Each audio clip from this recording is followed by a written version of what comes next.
اور ہم نے انسان کو جسے اس کی ماں تکلیف پر تکلیف سہ کر پیٹ میں اٹھائے رکھتی ہے، پھر اس کو دودھ پلاتی ہے اور آخر کار 2 برس میں اس کا دودھ چھڑانا ہوتا ہے،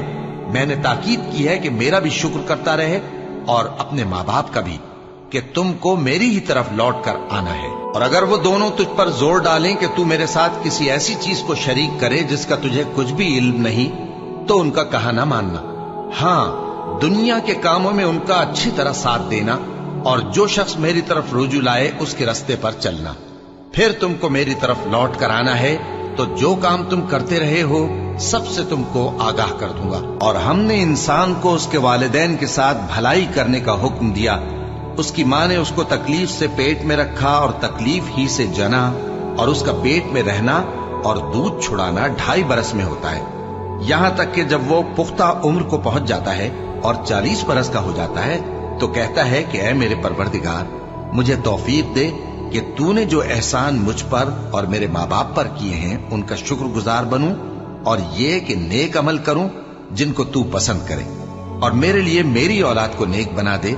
میں تیری طرف رجوع کرتا ہوں اور میں فرما برداروں میں ہوں۔ اور وہ اپنے ماں باپ کے ساتھ نیکی کرنے والے تھے اور سرکش اور نافرمان نہیں تھے۔ اور جس دن وہ پیدا ہوئے اور جس دن وفات پائیں گے اور جس دن زندہ کر کے اٹھائے جائیں گے ان پر سلام ہے۔ اور مجھے اپنی ماں کے ساتھ نیک سلوک کرنے والا بنایا ہے اور سرکش و بدبخت نہیں بنایا۔ اور جس دن میں پیدا ہوا اور جس دن مروں گا اور جس دن زندہ کر کے اٹھایا جاؤں گا مجھ پر سلام ہے۔ اور تمہارے پروردگار نے ارشاد فرمایا ہے کہ اس کے سوا کسی کی عبادت نہ کرو اور ماں باپ کے ساتھ بھلائی کرتے رہو، اگر ان میں سے ایک یا دونوں تمہارے سامنے بڑھاپے کو پہنچ جائیں تو ان کو اف تک نہ کہنا اور نہ انہیں جھڑکنا، اور ان سے بات ادب کے ساتھ کرنا، اور عجز و نیاز سے ان کے آگے جھکے رہو اور ان کے حق میں دعا کرو کہ اے پروردگار، جیسا انہوں نے مجھے بچپن میں شفقت سے پرورش کیا ہے تو بھی ان کے حال پر رحمت فرما، اور اللہ ہی کی عبادت کرو اور اس کے ساتھ کسی چیز کو شریک نہ بناؤ۔ اور ماں باپ اور قرابت والوں اور یتیموں اور ناداروں اور رشتہ دار ہمسایوں اور اجنبی ہمسایوں اور پاس بیٹھنے والوں اور مسافروں اور جو لوگ تمہارے قبضے میں ہوں سب کے ساتھ حسن سلوک کرو، بے شک اللہ تکبر کرنے والے بڑائی مارنے والے کو دوست نہیں رکھتا۔ اور جس شخص نے اپنے ماں باپ سے کہا کہ میں تم سے بیزار ہوں، کیا تم مجھے یہ بتاتے ہو کہ میں زمین سے نکالا جاؤں گا، حالانکہ بہت سی قومیں مجھ سے پہلے گزر چکی ہیں؟ اور وہ دونوں اللہ کی جناب میں فریاد کرتے ہوئے کہتے تھے کہ کمبخت ایمان لا، اللہ کا وعدہ سچا ہے۔ تو کہنے لگا یہ تو پہلے لوگوں کی کہانیاں ہیں، یہی وہ لوگ ہیں جن کے بارے میں جنوں اور انسانوں کی دوسری امتوں میں سے جو ان سے پہلے گزر چکی عذاب کا وعدہ تحقیق ہو گیا، بے شک وہ نقصان اٹھانے والے تھے۔ اے میرے پروردگار، مجھ کو اور میرے ماں باپ کو اور جو ایمان لا کر میرے گھر میں آئے اس کو اور تمام ایمان والے مردوں اور ایمان والی عورتوں کو معاف فرما، اور ظالم لوگوں کے لیے اور زیادہ تباہی بڑھا۔ اے ہمارے پروردگار، ان کو ہمیشہ رہنے کی بہشتوں میں داخل کر جن کا تو نے ان سے وعدہ کیا ہے، اور جو جو ان کے باپ دادوں اور ان کی بیویوں اور ان کی اولاد میں سے نیک ہوں ان کو بھی، بے شک تو غالب ہے، حکمت والا ہے۔ اور ان کو بری حالتوں سے بچائے رکھیو، اور جس کو تو اس روز بری حالتوں سے بچا لے گا تو تو نے بے شک اس پر مہربانی فرمائی، اور یہی بڑی کامیابی ہے۔ اور ہم نے انسان کو اس کے ماں باپ کے ساتھ نیک سلوک کرنے کا حکم دیا ہے۔ اے مخاطب،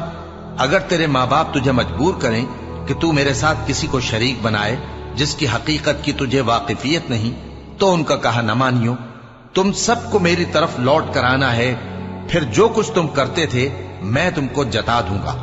اور جو لوگ ایمان لائے اور نیک عمل کرتے رہے ان کو ہم نیک لوگوں میں داخل کریں گے۔ اے پروردگار، مجھے توفیق عنایت کر کہ جو احسان تو نے مجھ پر اور میرے ماں باپ پر کیے ہیں ان کا شکر کروں اور ایسے نیک کام کروں کہ تو ان سے خوش ہو جائے، اور مجھے اپنی رحمت سے اپنے نیک بندوں میں داخل فرما۔ اے یحییٰ، ہماری کتاب کو مضبوطی سے تھامے رہو، اور ہم نے ان کو لڑکپن ہی میں دانائی عطا فرمائی تھی اور اپنے پاس سے شفقت اور پاکیزگی دی تھی، اور وہ پرہیزگار تھے اور وہ اپنے ماں باپ کے ساتھ نیکی کرنے والے تھے اور سرکش اور نافرمان نہیں تھے۔ اور جس دن وہ پیدا ہوئے اور جس دن وفات پائیں گے اور جس دن زندہ کر کے اٹھائے جائیں گے ان پر سلام ہے۔ اے بنی آدم، دیکھنا کہیں شیطان تمہیں بہکا نہ دے، جس طرح تمہارے ماں باپ کو بہکا کر بہشت سے نکلوا دیا اور ان سے ان کے کپڑے اتروا دیے تاکہ ان کے ستر ان کو کھول کر دکھا دے۔ وہ اور اس کے بھائی بند تم کو ایسی جگہ سے دیکھتے رہتی ہیں جہاں سے تم ان کو نہیں دیکھ سکتے۔ ہم نے شیطانوں کو انہی لوگوں کا رفیق بنایا ہے جو ایمان نہیں رکھتے۔ کہو کہ لوگو آؤ، میں تمہیں وہ چیزیں پڑھ کر سناؤں جو تمہارے پروردگار نے تم پر حرام کر دی ہیں۔ ان کی نسبت اس نے اس طرح ارشاد فرمایا ہے کہ کسی چیز کو اللہ کا شریک نہ بنانا اور ماں باپ سے بدسلوکی نہ کرنا، بلکہ حسن سلوک کرتے رہنا اور ناداری کے اندیشے سے اپنی اولاد کو قتل نہ کرنا، کیونکہ تم کو اور ان کو ہم ہی رزق دیتے ہیں، اور بے حیائی کے کام ظاہر ہوں یا پوشیدہ ان کے پاس نہ پھٹکنا، اور کسی شخص کو جس کے قتل کو اللہ نے حرام کر دیا ہے قتل نہ کرنا، مگر جائز طور پر، یعنی جس کا شریعت حکم دے۔ ان باتوں کی وہ تمہیں تاکید کرتا ہے تاکہ تم سمجھو۔ اے ایمان والو، انصاف پر قائم رہو اور اللہ کے لیے سچی گواہی دو، خواہ یہ تمہارے اپنے خلاف یا تمہارے ماں باپ اور رشتہ داروں کے خلاف ہی ہو۔ اگر کوئی امیر ہے یا فقیر تو اللہ ان دونوں کا زیادہ خیر خواہ ہے، بس تم خواہش نفس کے پیچھے چل کر عدل کو نہ چھوڑ دینا۔ اگر تم لگی لپٹی بات کہو گے یا سچائی سے پہلو دہی کرو گے تو جان رکھو اللہ تمہارے سب کاموں سے واقف ہے۔ تم پر فرض کیا جاتا ہے کہ جب تم میں سے کسی کو موت کا وقت آ جائے تو اگر وہ کچھ مال چھوڑ جانے والا ہو تو ماں باپ اور رشتہ داروں کے لیے دستور کے مطابق وصیت کر جائے۔ اللہ سے ڈرنے والوں پر یہ ایک حق ہے۔ اور جب ہم نے بنی اسرائیل سے عہد لیا کہ اللہ کے سوا کسی کی عبادت نہ کرنا اور ماں باپ اور رشتہ داروں اور یتیموں اور محتاجوں کے ساتھ بھلائی کرتے رہنا اور لوگوں سے اچھی باتیں کہنا اور نماز پڑھتے اور زکوٰۃ دیتے رہنا، تو چند آدمیوں کے سوا تم سب اس عہد سے منہ پھیر کر پلٹ گئے۔ اے پروردگار، مجھ کو ایسی توفیق عنایت کر کہ نماز پڑھتا رہوں اور میری اولاد کو بھی یہ توفیق بخش۔ اے پروردگار، میری دعا قبول فرما۔ اے پروردگار، حساب کتاب کے دن میری اور میرے ماں باپ کی اور مومنوں کی مغفرت کیجو۔